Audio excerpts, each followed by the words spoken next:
السلام عليكم ورحمة الله المتابعات نتاعي، واش راكم؟ ان شاء الله تكونوا لاباس. الحمد لله. اليوم نبداو بالصلاة على النبي صلى الله عليه وسلم. حابة اليوم نشارك معكم وصفة الشاي الأخضر. نجيبو نص كاس شاي أخضر، نحطوه في الصفاية ونسخنو الماء حوالي لتر ونص، نغسلوه ونرجعوه للكاسرونة ونخلوه يطيب 20 دقيقة هكا.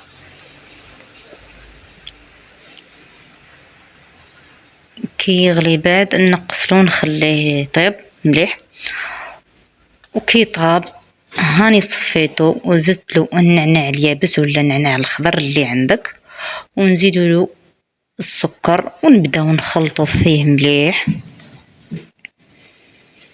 والا تجيبي قرعه نظيفه وتحطي فيها التاي نتاعك وتخلطيه مليح مليح، ويكون واجد يا البنات، يجي ولا اروع.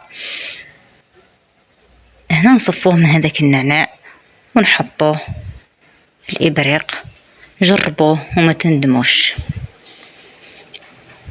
كي يزيد يتحط وتزيد تاني يعود بنين، كنديريه الصباح وشربيه، طيبيه الصباح وشربيه العشيه مع سهراتكم وافراحكم.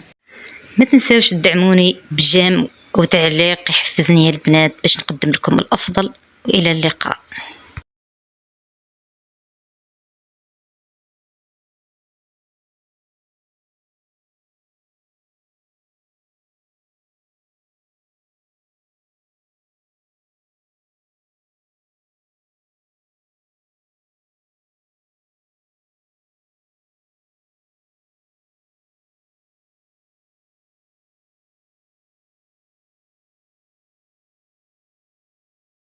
وصلنا لنهاية الفيديو. إن شاء الله وصفة تاع الشاي الأخضر تعجبكم النهار اليوم.